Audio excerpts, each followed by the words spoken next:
Tosubwe ekiddako ku AC Media UG. N'ebiki ebyasinga okukuleetera okuva mu Baala Matilda? Noganze banaye Baala kandi esonyiwe.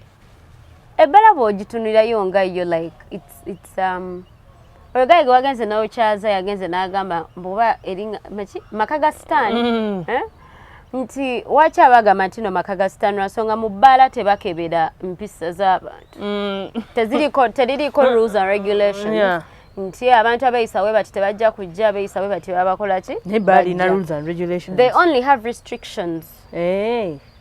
Byanjawulo. Rules and regulations ne restrictions bintu bigambo byebi byanjawulo. Nagamba Baala nga nyambadde sapatu. Kati ezo zibeera restrictions. Ebbala yeko eba n'ebintu bingi nnyo. That place is deadly. Obwongo obunafu, don't enter that bar. Ashoga obwongo obunafu yakya. Nga tosobola kwelimitinga. Ekinakutuukako tojja kumanya bano bebagamba nazuukuse nga ndi kisaasi ate embeera nabweru wagenze kukola ki ekisaasi n'okola ebintu by'otakolangako. Nina senti yangamba abawala banywa kifiiriza.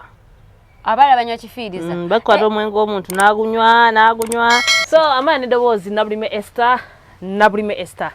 Nabulime Esther ndi mukyala Muganda. Esi wano kwata with AC Media Uganda. Kubuzaako gwe nawe osinze okubanga otraba. Thank you so much.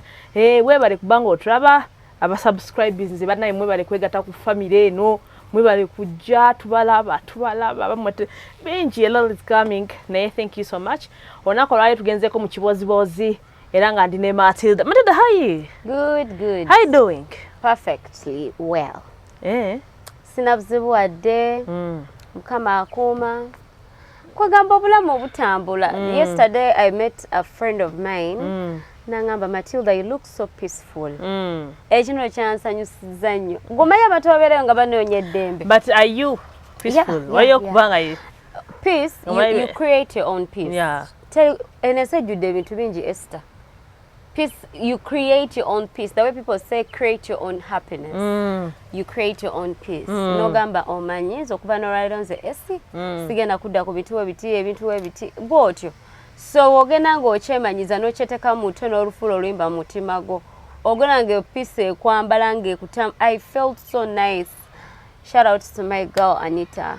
She told me that thing and I felt so like yakingambye. Ne edakika search feelings. Kati namaze kuddayo wange. Ngandi ongamba naye omwana onangambye I look peaceful. Nengera netunako ne mundabiramu. Negamba where is the peace? Nenga byonna Mukama Katonda yabikola banange mwenywereze Katonda. Musabe essaala. Mufune abantu ababaagala. Bazuke ekiro saa 9. Muzuke ekiro musabe, mugobe emizimu n'abalogoze saa ze balogeramu. Kakati gwe otazuka kiro kusaba mukyalo oba mwami gwalire. Tetumanyi kyogenda kwekolera kuba kakati entalo. Waliwo yagamba zasigalira ku mavivi. Waliwo yagamba nti mu nsi muno olina kukola ebintu bibiri. Ezo olina kuba musabi nnyo oba mulogo nnyo kati ogwawa. Oli wa ddembe. Waddembe. Oli waddembe okuchuzinga side kogwa naye nga byonna bwoba obikola kozesa amaanyi. So omanyi lwaki nze kyekintu mbeera saagala nnyo bantu kubakaka mu mbeera ng'eyo fena tulina ideologies za njawulo era kyekimu n'enzikiriza zaffe za njawulo. Buli omu alina byakkiririzaamu bibye era tujja kulingirira ate era munange omuntu watuukira okukkiririzaamu ekyo ky'abakkirizamu kitegeeza kiba kimukolera. Kati oyinza veri n'otandika mugaana edda eno ewaffe tukikola bwe tuti ewammwe temumanyi bye mukola okitegeera. So kyonna ky'okkiririzaamu kisabe nnyo ofune eddembe. Matilda, wiki ewedde baddeko ne Douglas, baddeko ne Innocent. Togenda ku Baala. Embaala yakutte wansi. Yagira omwana atambulire no bwati. Naye kati nja kubuuza ku Matilda. Matilda yali agenda nnyo mu Baala. Simanyi kyamugoba mu Baala. Nali saagendanga nnyo naye ebbaala nali nga ndigendamu. Ng'era omuntu omulala yenna oba okola akasenteko oba oyagala neweesanyusaamu olina ku mikwano. Oluusi olina n'omusajja takugaana, oluusi ogenda naye mu bifo oluusi. So weriba nga chances opportunity nga weeri, you go and happen.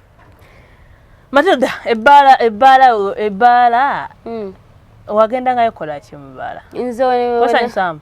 Yeah, nagendanga mu Baala kwesanyusanga matenze bisabe nagenderanga mu nnyo mu Baala omuntu my partner at that time yali agenda nnyo mu Baala so nga tutambula babiri obo kitegeera naye lero nze nganze ndowooza personally siri omwoyo gwange sigwa Baala okitegeera nze nganze kuba I'm getting bored so easily ekyo kanze mbangenze mu Baala mbasigenze yora kintu kirala kyonna mbangenze kuzina and maybe also to drink some alcohol. Akwa kati naguva ko sikyanywa mwenge. Toseka wambya batula basisaga. Onora kuba aseka. Ona aseka, she thinks it's a joke. But I think I'm just No, it's okay. No. Only the way you're laughing at that thing. Ogamba sinywa mwenge. Ora omuntu there are people abangamba omuntu nakutwale wantu nagamba should they give you ice cream, should they give you yogurt, no, I don't take that, I'm lactose intolerant. And what? Lactose intolerant, like tokolagana bintu muli lactose kati ngaga amata bichi kati nze sinywera ddala mata. I don't even know how milk tastes. Yeah. Naye nga omuntu bw'okimugamba aseka nagana Matilda.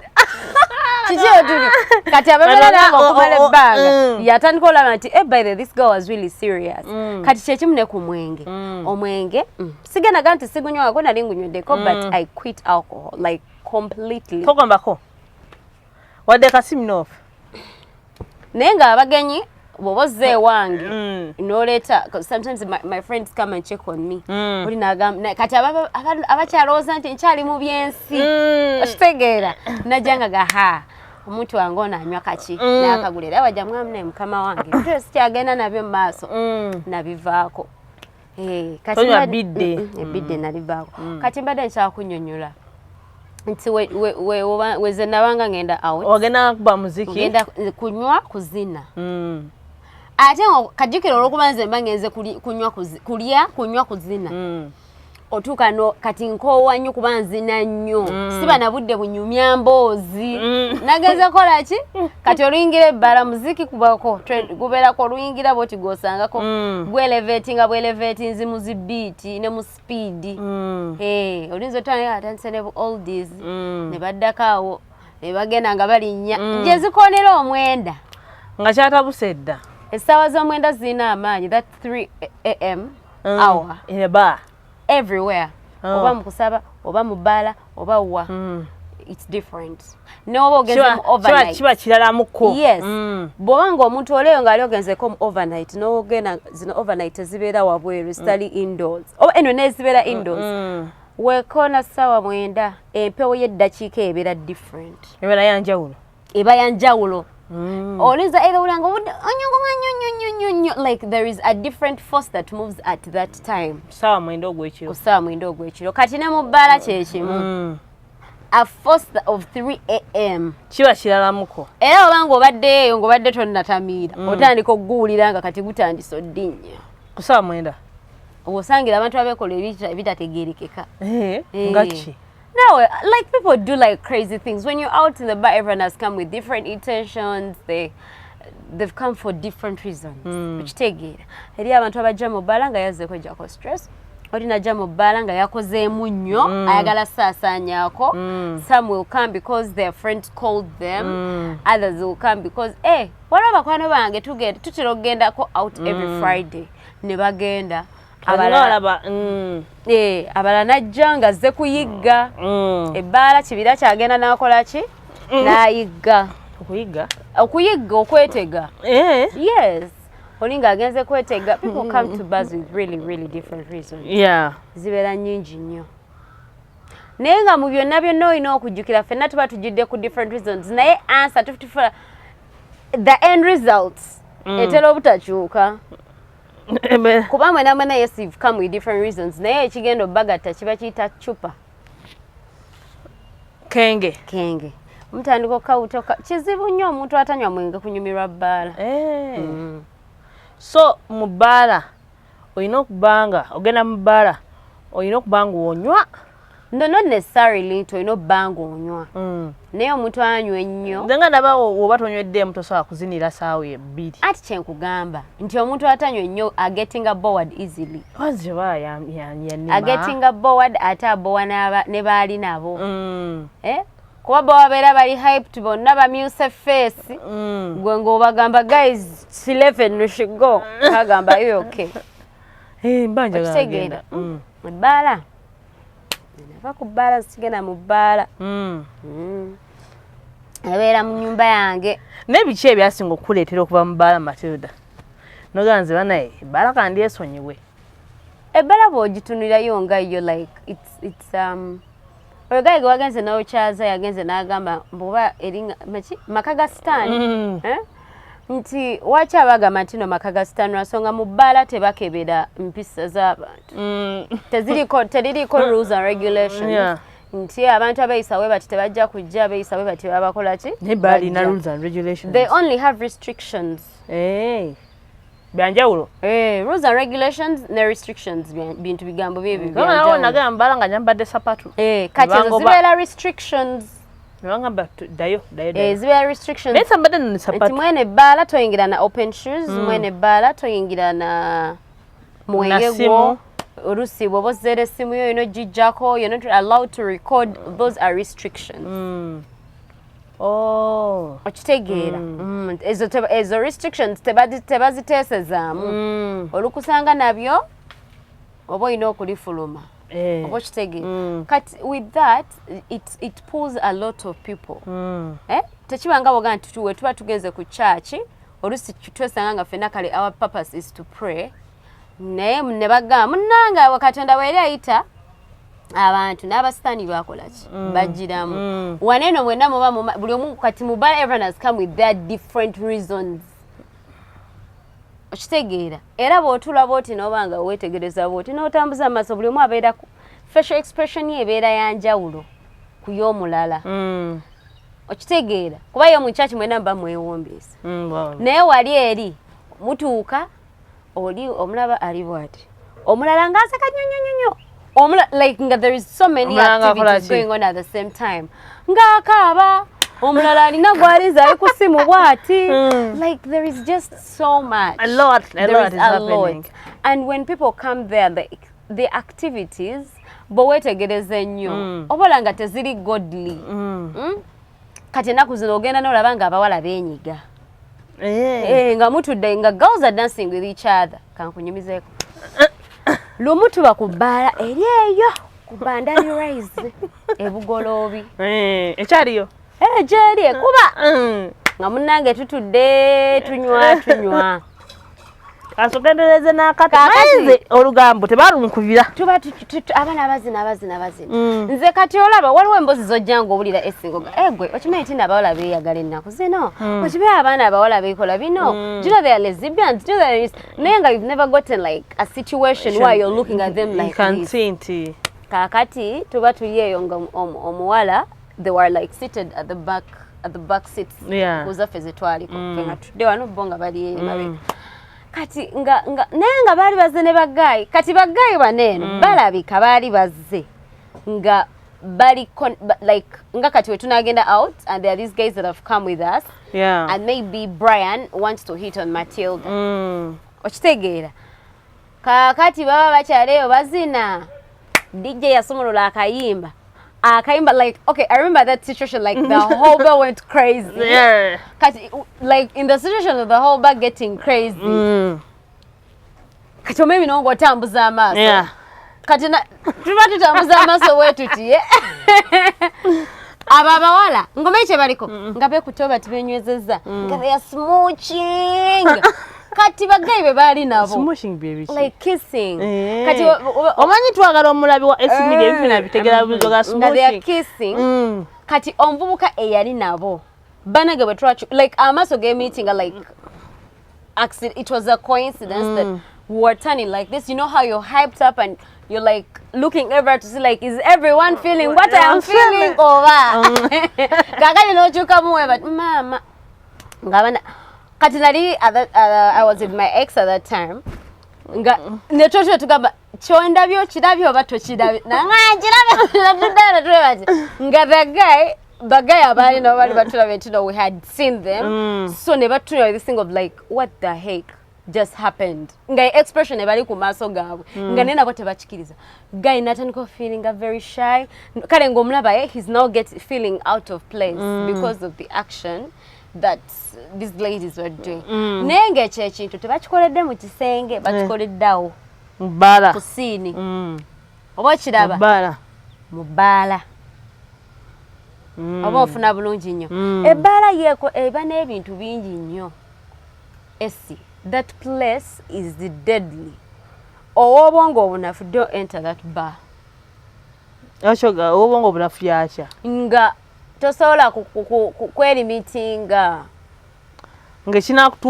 ekinakutuukako tojja kumanya bano bebagamba nazuukusanga ndi kisaasi ate embeera nabweru wagenze kukola ki ekisaasi nga you don't know like there are those stories zojja owulira ng'omala agamba nagenze nensula mu kifo nga sikimanyi walaba eyo video eyo omuwala eyatambudde nga bakulaga she had been drugged and all that nti ebyo ebintu bisobola okutuukako tetumanyi gyekyava okubanga yalimu eyo situation naye ng'oluusi omuntu yakudraginze oli mu Baala okitegeera n'akuwa omwenge gw'otategeera like Baala ebeera ne excitement ekutuuka n'ekulinnya ku mutwe n'okola ebintu by'otakolangako nina senti yangamba abawala banywa kifiiriza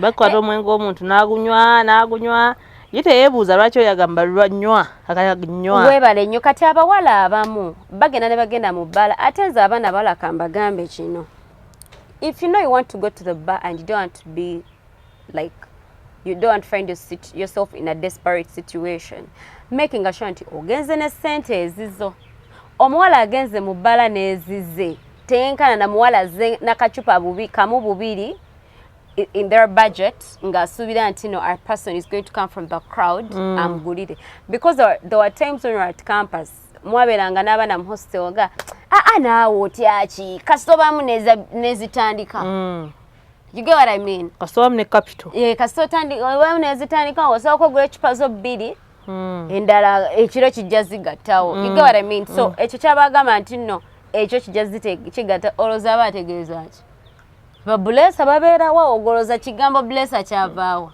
sikimanyi nakimanyi muba mutuddeawo ku tebo ya Mwenge omugagga yava eri abablessinga na buli kye mwagala nga mwagala kunywa ki naye ojjukira twagenda ali mu bandi emabegakaawo okimanyi abantu abo tubakubeerawo okumala eddakiika nga 3 twali babulesa bagenda tukolako emikolo ati nkugamba nti muba muzzaawo muli kunywa like oba olina oba ne self control ekisooka oba olina okwewa time limit ng'oganze kasazi koona 6 mba noonya ubenziza wange okitegeera nti nze kasitanya ecupa zange 3 manye omwenge ogunzijjako awo enkoma bwemali ngaawo nkoze eki nti nze bwe mba mu Baala n'abantu besimanyi I don't try out beverages I've not tested before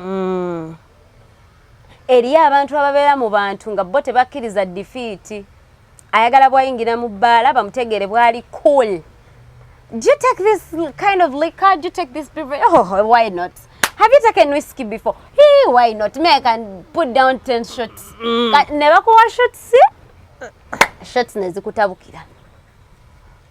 Anti olira obwengenge obwo wewe kugamba. Bwe nanti bupya. Buli bwendeta and ambulira shots. Yes, kati some girls ngoyo mwami bwe yakugamba. They do these things out of olusi balina that too much excitement. Abamu tagenda nga kona mu Baala ne bamuguliranga ku kintu obanga nga it's just not the bar but abadde nga tafunangako offers obwezityo. So bwatuuka nazigwamu ayagala kulya kifiiriza kino ekiro kirinza obutadda. Banga menywe eki? Anedda waliwo omwenge kati omupya. Ojjukira baga mawete wali omunyuddewo. Ndinedda semunya tuwe mawete. Naye nga tonaba nakusomera ate kyewobeeranga mu Baala ng'onywa omwenge. Take time to read on those stickers. Omanye nti guno nti omwenge alcohol content yenkana ki? Asinga obungi abaya. Siriza kulimba sinywedde mungi naye nga at least kyemanyi buli mwenge gulina alcohol content yanjawulo. Anti simanyi kubanga tiye ogolabako 5. Olabako 5, nolabako 7, nolabako 2%. Kati zigenda zeeyongera oba? Zigenda zeeyongera. Mu kweyongera kati no stand mubbi. je gukoma okweyongera yebbeeyi content je koma okweyongera gw'omusimbi gw'otokomoka ngamba n'ebibbeere ebyo bitamiiza bitamiiza naye ebyo bitamiiza ka Uganda waragi bitamiiza naye omala nywa bingi Uganda waragi Uganda waragi is like it has a strong alcohol content when you read it anyweka anyweka gogendo abana go wayowuliddeko nga aba Uganda waragi bagamba badibya buli beverage baleeta buli flavor omanyi waliwo kifo ekigenda kikuluma ebyaddala nga tubudde mbyokusaaga nga akantu ekirina okutaza kiri ekyo akakawala jako nga okanya kaja kati kalabamu okanywa just ako nokanywa nga katini we katulya nga kati nawe nyana bakayiwayo batya bakayiwayo ne bagunywa ne batamiira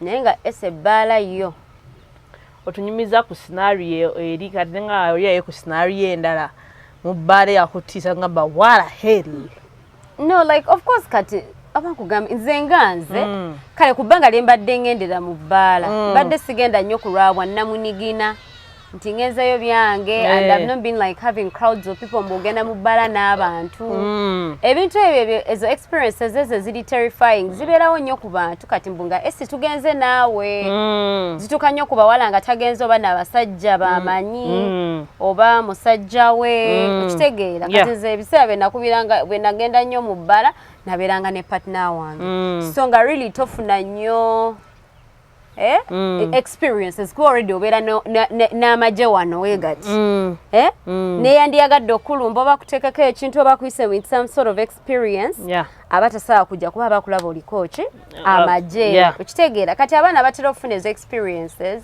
be bano abawala nga agenda mu Baala nga talina magye wali ku kido aliye n'emikwano gye ne batuuka eyo nze nali was a time when we were at campus I was always very against going to the bar nesikomawo na muntu gwe nagenze naye kati nga ne tugenda naawe ne bakulonda ne bakutwala ebintu bituuka ku bawala nti they go to the bar to hang out nga twagenze aba basatu wezituukira saa 9 nga bewaze nabo tubalaba babalazewa baba babuzizaawo era ng'ekintu kyo kinyiiza nnyo nga bwe mbangenda ne kugamba esi tugenda wulidde ye naye nze nvaayo ku 6 saya kunoonya nga tokola ki nga sikulaba nga goyinza okuba ku 6 oli nagamba nti nze nkyanyumirwa nedda nti kati awe tuba tugenda okwawukanira kubanga awo oba olina okuŋŋamba in advanced we're going to go naye gojja kuvayo ku 6 nze 6 nze ndi wa 9 gw'omwenda sikuyinaako buzibu nze balance adivamu late nga ndina omuntu gwe neesiga like nga nkumanyi oba kitegeera nti kati olina Brian and another thing oluusi ekiba kigenda okundwisa mu Baala at the time when I was there nti oluusi mbanga oba nina omuntu manyi alina emmotoka agenda kunvuga paka ku mulyango gwange oba kiraba so sigenda kugamba nnyo experience yantuukako nze mbunensanyaawo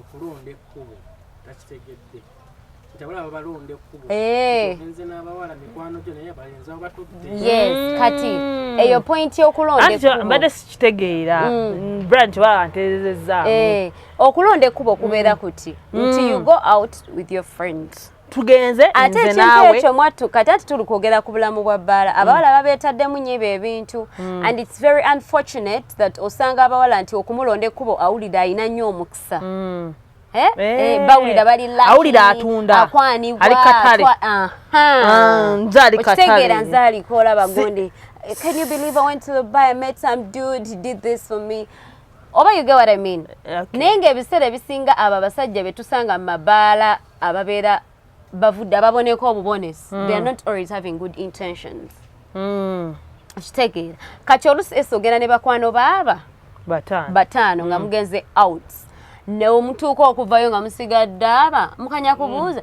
Matilda alazeewo did you see the guy that was here that was looking like this yagenze naye nga naye omuntu tamumanyi ng'agenze naye bugenzi yes babalazewa bamulonze bamututteeyo baba bawulira asema bantutte they dragged me nenzukukanga simayi gyendi oba kitegeera bamulonze ekkubo abaddewo bibye like kyekyo kibalategeeza like bakulonze ekkubo like obadde programs ezo toziriimu wazze olina emikwano gyo ofunye gaya zagambe then there is a thing called bar hopping there is a thing called bar hopping that bar hopping these guys come nga bagenda mabala agenjawulo bar hopping like ebeera nti more especially these people nga baba oluusi n'emmotoka abantu abeera n'amamotoka ava ku beno naga sifunyewo vibe tabeerawo na ddakiika nnyingi nakwate nakkirira ku nagenda ku bbala eddala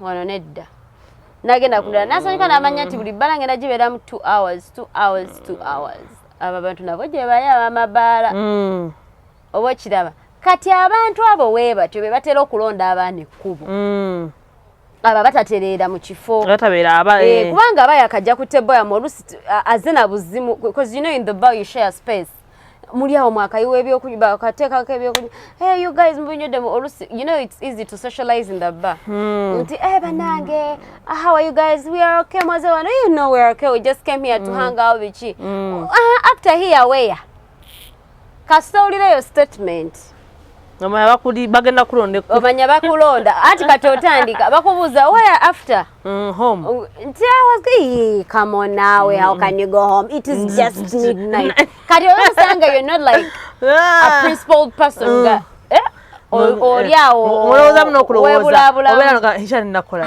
nkyasigena where to there are people agenda mu bbaala ku Lwokutaano nga yagenze kugenda tugambe ku mezonwa nga yabadde talina plan egenda Jinja nakeera nagamba okimanyi nasuze Jinja nomubuuza Jinja watuseyota nakunyonyola gayi yazze twabadde awo ne twegiida nanvuga kati tuli Jinja. So you can only imagine the kind of incidents that could happen in that situation.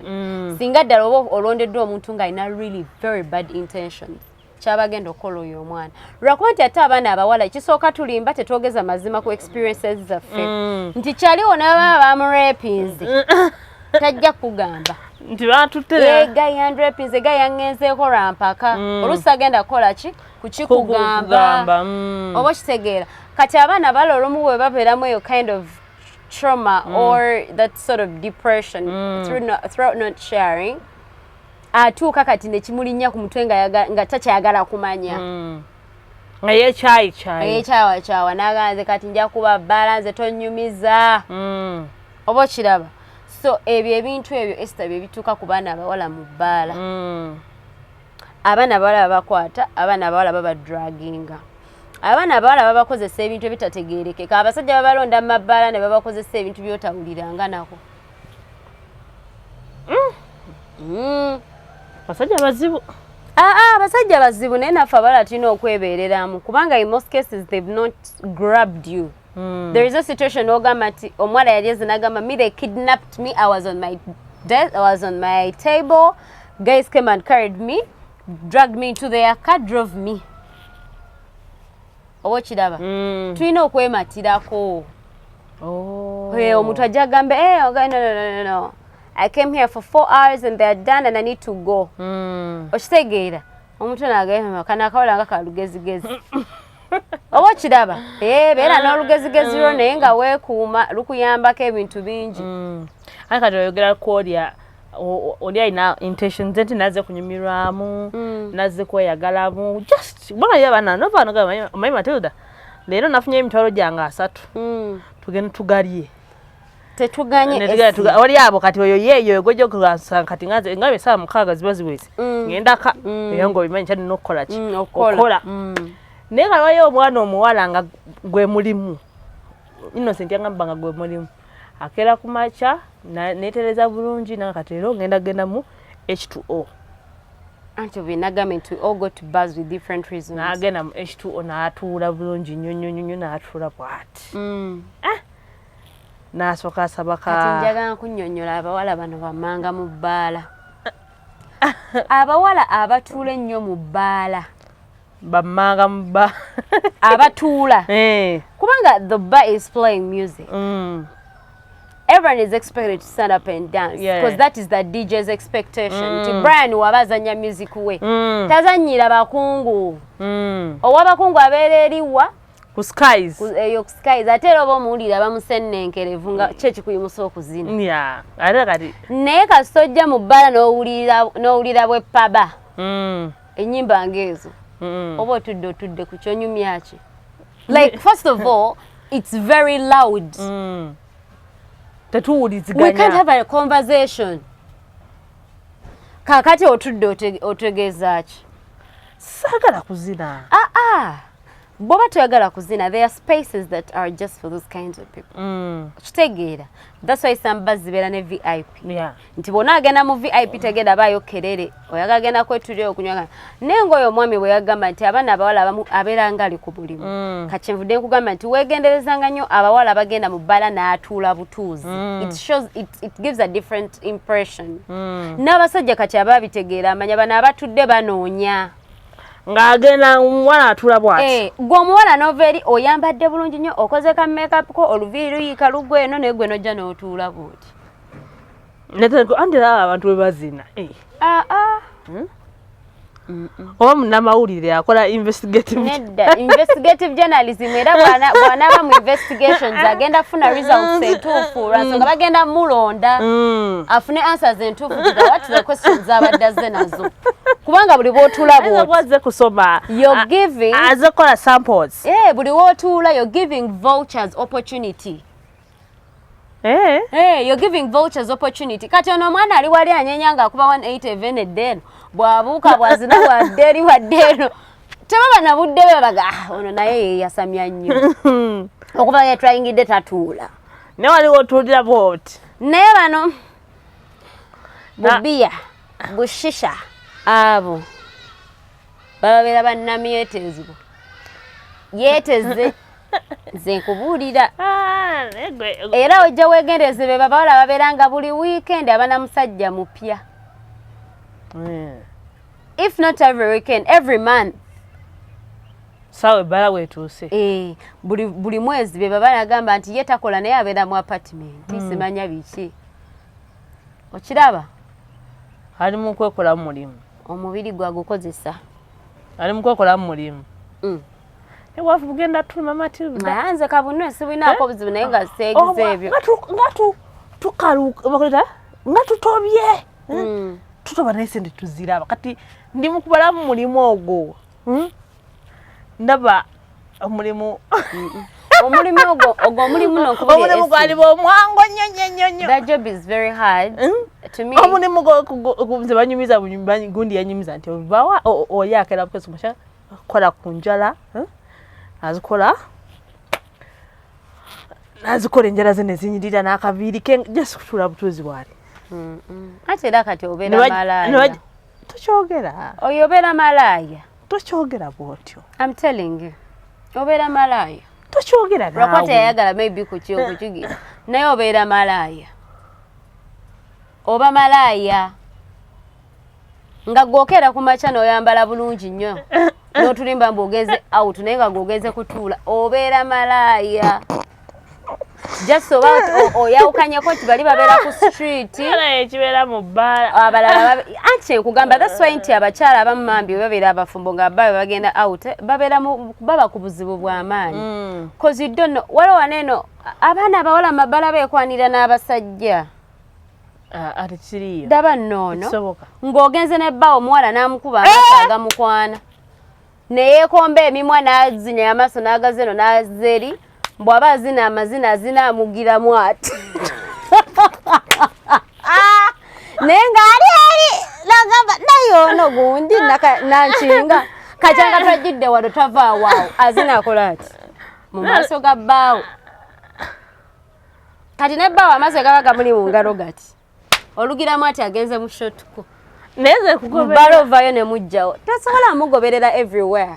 Olusi mwaze n'ebyamu. Mubalo bane mugo. Agambe let me come. Omwina wensawo oyina amasimu biri awo ku table. Olusi mulire bekwano. Let me come. Let me first go and use the washroom.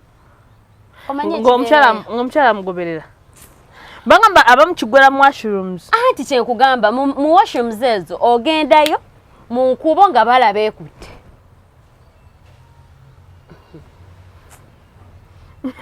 nga balaba ekutte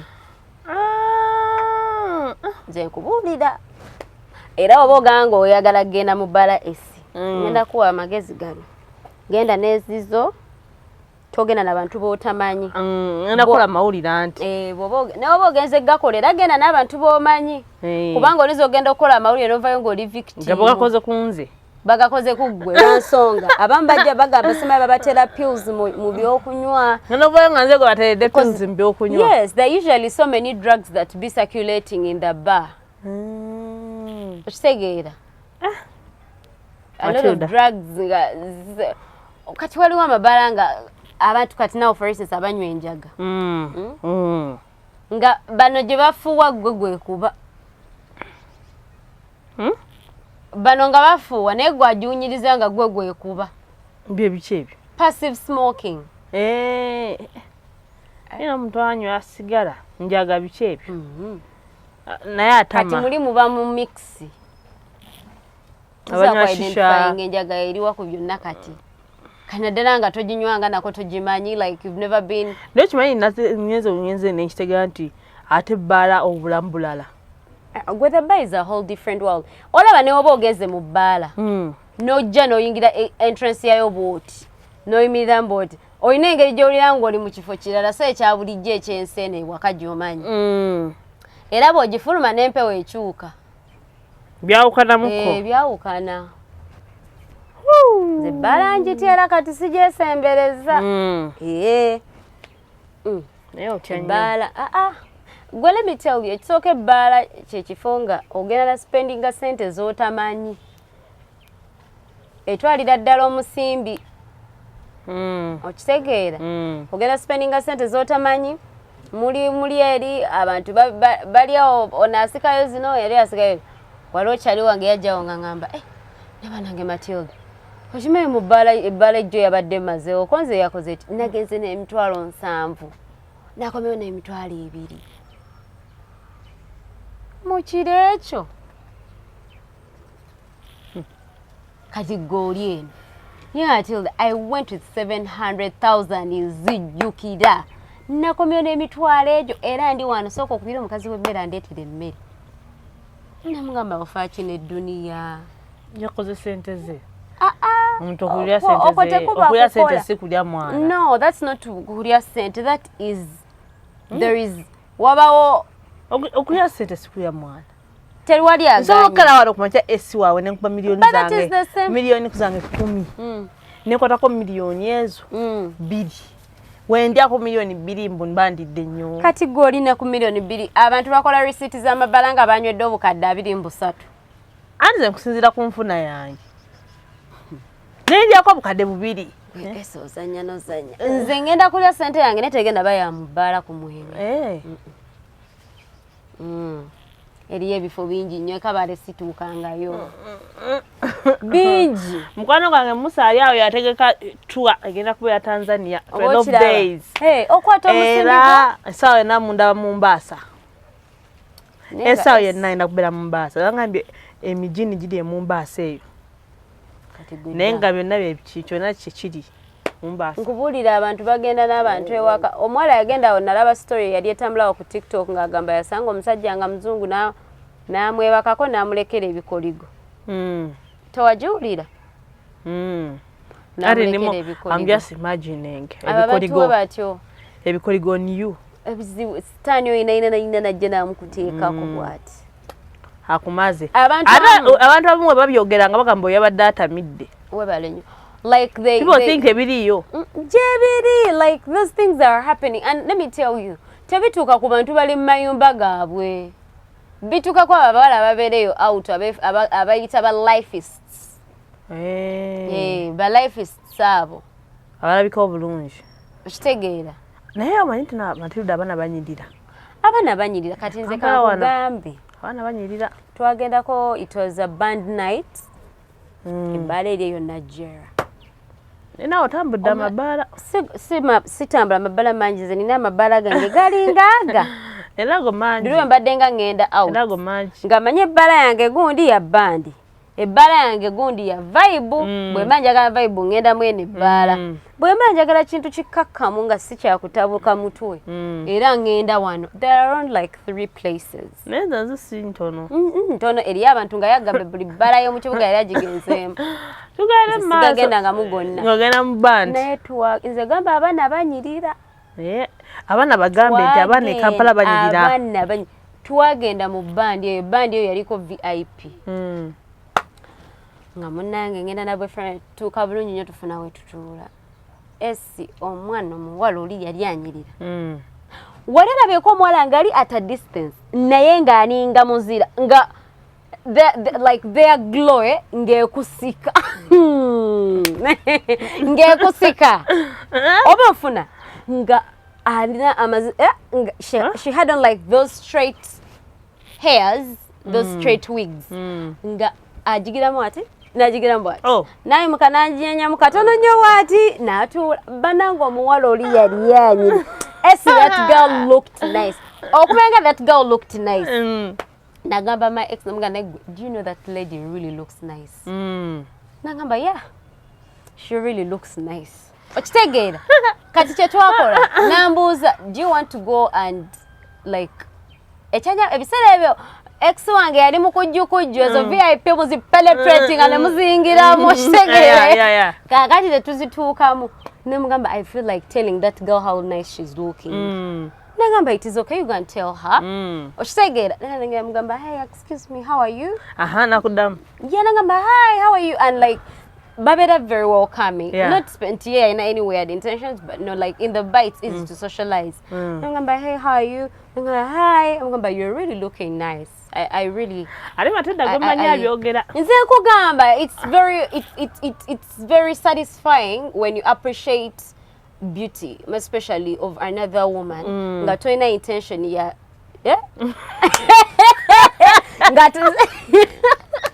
nga intention sizabi Ngasiza masanga just olabe mukazi muno nakulabikira bulungi you go and tell her. Yeah, I went and told her I will tell you the truth. If my ex sees this and he remembers very well, he can remember that night. Ninga namgamba, hey, you really look very nice. I really like how you're looking. You're glowing. I love your hair. Like ebintu nali mugambe, some guy you're beautiful. Compliments zanjawulo bogamuti you're beautiful. It's sort of like this kind of like sexual attraction, but I gave her compliments of the pieces that I had liked on her. Remember, I really like your glowing, I like your skin, you look nice, like your hair is so legit. No more point says, hey, you're so beautiful. Jesus. So I saw that, you know what, you really look nice. I like your hair, your outfit is on point, your skin is glowing. Thank you for looking good. But the girl was looking so nice. Obo yo mwala jari simanyi. Oba achayo ba mu Uganda mwali bayizo baba gaga ba mu busa dare mu America. Nenga she was looking nice. Atenga tali kompekera ngo mulabe bana bala beteka mu sente yaabwe babbe ali wali azina buzina bo obwempola mpola bwako wanatula. Ate baba ne bapikerere. Albara wetuse. Yeah. Like no, like it kunyongeza okunyonya like buzz how they are. Naye abakyala abanyirira mu Baala. Abaana gwe banyirira. Twagenda wayojjukirawo. Efufuni y'abaana bwe tuti. Gwe abaana banyirira. Oba neddayo wakale ngamba abantu eyo ne mugana naye abaana b'endabye eri. Komezo. Sibala wanku mu downtown. Ozanya nozanya gwe abaana banyirira ogenda noyingira ekifo nogamba bana abantu bawano mu Uganda oba. Kati gwe kubeeraawo oli ku mmezo bakuba kubireekaana waliwo akafaawe kololo sigenda kwogera linnya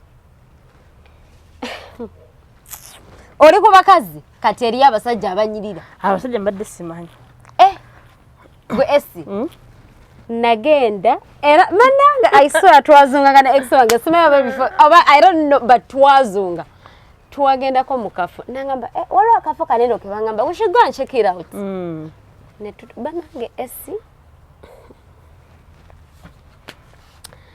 twasanga bana nga basajja bali corporate like nga kulaga avudde ku mulimo gwe najjako ngomaye batunula tebakanula baaso Bokolaji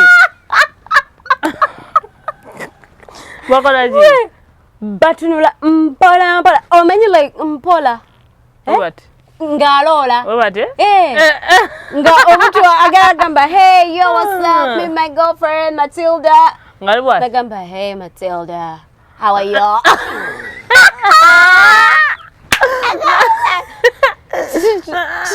Chindiko gwe nenga banange bali balabika bulungi like the place abali mubona ngo balaba babey like the ladies ateze kintu nabe Kampala abasajja bali buli kati ekintu kyenabe Kampala abasajja basalawo okunyirira banyirira aba boska bagenda mu gym awo bagenda mu sauna bakola skin gym care badako achukamba kuno omusanga mwati mu sauna gwe ngali bwati abana abasajja abavubuka gye bali abanyirira atenga sibasiyazi andi kye nkugambye nti Kampala abavubuka abalimu abasazeewo okunyirira banyirira omusajja omusanga mu sauna omusanga mu gym already n'obulyango ofa mama ng'ayina wano wate wano na yakolawe gwe abana banyirira asaze envirize asaze ekirevu kyo mayinza omusajja alina ekirevu alina ng'ejjantabulamu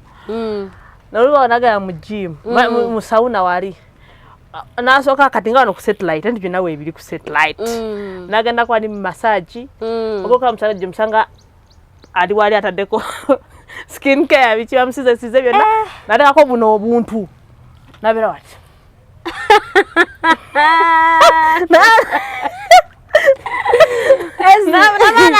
gwe abasajja Kampala banyirira gwe abasajja takomooko n'ayambala ebyaddala oyambala jini ye kyekyo engatto ye kyekyo bamanya okwambala negwe mu kibuga muri basemyekozo nedda abasajja banyirira ng'ogyeko ebasekomyekozo ati bekugamba abasajja bayiga okwefaako ebyaddala takomooko abasajja simayo babbo perfume zaabwe bazijjawo I don't even know nosanga omusajja nga kusinga okuwunya obulungi no nga kusinga okuwunya obulungi ebyaddala nkubuulira abasajja bakyasiza onyirire Kampala abasajja abali nnyo mu corporate spaces omanyi lwaki banyirira nnyo simanyi omusana agulaba ddi akeera n'atula mu ofiisi okuva ku makya paka lwaggulo n'afulumamu n'ayingira mu mmotoka ye mulimu esinavuga n'agenda mu bbala nga obudde bwekyo omusana gumwokya ddi tewali ku ofiisi ayingirayo omusana tegunnavaayo n'afuluma nga gusse wansi gugenze n'atambula bala bakola simanyi mu banka people abakola mu law departments abali mu simanyi aba advocate abasawo as long as it's in a corporate entity omusajja banyirira those guys babeera banyirira omusajja omutunira bwoti nogande bannaye nze kye nasinga okutegeera ku musajja ekirala abasajja bayira omusajja omusanga awunya bulungi gwe kati gwe nozanyaze nina ebbala lye nagendamu nogwa mu kifuba kubanga batera twakozaaga ezo naga heyesi nagwa mu kifuba nokaba bannaye mbeeremu ze tebangwamu ze kifuba kigabanga okigabanga endwawo gabe ekifuba kati lwakisiga bakifuba ekyange kibeera hello hi amazima gali nti tewali muntu atayagala muntu alabika bulungi butamusemberera soke tuve mu kituufu osanga omusajja nga alabika bulungi niwaba kwahago gigwamu sigamba nti omwagala no like kale nze me personally I'm not a hugs person nze njagala haga njagala nnyo nga muntu wange nga lizo bakyali wange okisege oli abantu atuga mu bufuba nakwata nene wanaga hi esi nakola wa gwe katika kugamba I'm good bala bavuka be Kampala I'm good olaba baleka bagenda n'atuulaawo n'agenda ku Google n'agamba Google how do they hug a chick Google namgamba if you're hugging a chick you hold her like this and then like this and then like that kati goveri nzenya hey how it, like they are guys bolabanga hugging omwala passionately nenga gabachaliwe hey darling hey Matilda how are you doing no gamba gwe nga tuvudde mbyokusaaga e Kampala wali abavubuka abanyirira abasajja abanyirira abakyala abanyirira nze Kampala abeetekamu ssente ebyaddala kati mukwano you can't compete nenga ekikulu kiri tosobola kuba na musajja wange oyo gwe nkugambye n'olowooza ati nno olina okutuukagana n'omutindo nze esi ekyo nakigamba olina okutuukagana n'omutindo gw'omuntu oyo sikolerera kutuuka standard ya musajja yamanyi oba agende nze sikolerera kutuuka standard ya musajja bw'oba olaba oli mulungi nnyo ng'onneegombe ng'oyagala tubeere ffenna olina okunteekamu nkutuuke togenda kunsanga nga ndi awo simanya mpaka kana nkwate obusente bwange sigambye tino takuteekamu naye olina okulwana ennyo gwamanyi oba ozimusabye otya you have to look good olina okubeera ku routine omanyi wena Uganda abaana abanyirira Matilda babeera mu gym babeera mu zisawuna tukiza tugane sikini y'omusawuna yawukanako nnyo siki tosobola kubeera mu sawuna nga buli weekend ogenda n'obangwa n'obeera ng'ofaanana nze waliwo okyali wange tulina banki gye twagendako twali emirimu gyaffe naye omukwano gwange oyo bambi nsanyusa twatukwenda nga ne banange Matilda abaana baano beeyitaki ko nze babadde ki abasajja bano balabe engeri gye batwewubirako we bati nga bo banyirira ne mugamba totunula kola kyakuleesa ove wano ng'abaana banyirira beetala bali mu busuuti badde eri engato bali abaana beefaako nabalaba mu kwefaako ennyo oluusi pesa peke yake that's the right one nze abasajja babadde njogerako balina ssente zaabwe tetuganye naye nga ku 10 batono naye era okunyirira kwetaagisa Matilda okunyirira kwetaagisa tetukiganye naye mukwano mukulu bumaali n'okunyirira nako kwetaaga ssente naye nga the truth is ebyessente nga tubijjeyo they are really very nice looking people here in Uganda naye esi nagendako mu kifo e Nigeria ekifo kyange ekyo kyenkugamba twali nalina kyali bamuyita Charlie nga tugenze ku Kyakala nalina ku campus that was around 2017 tuli awo tutudde zomanyi ebbala embowa mangu ate kasa kyali wange bamu atandika bino that's a turn off nga oba omazemu amaanyi nga munange ntula ebiseera nali sinatandika nnyo bwe nga nywa Coca-Cola nga nkwata bukoko bange nga nage oba tonywa obeera bored nkwata akakoko kange nywa omanyi obeera awo nagetinga but then you start moving around banange tuba mba nkyetalaatala bwenti tuwasanga omwana omunyankole ng'atudde olange no sit bwene ng'agitudde mu bwogo nga si munene ng'agitudde naye nga ayina obulungi n'okunyirira obutiisa yali muvubuka muto naye ng'ayina eriiso alikyusa eno n'alizza eno nga omanyi kyasinga okunsese you know what made me laugh natuuka nenyumirwa bweti naye nga waliwo abawala bangi naye nga ye watudde wali few nga boolaba wano kati oyange ebyo ebimulimuli nga be bawala naye nga atudde wali bwati n'ebyokunywa bye oba n'omuwala awo ndowooza mulala naye yali azze naye nga naye munyankole oba munyarwanda ng'atudde onanyako nga mwana mulenzi atudde bwati bannange ng'alabika bulungi ompulira ng'aloola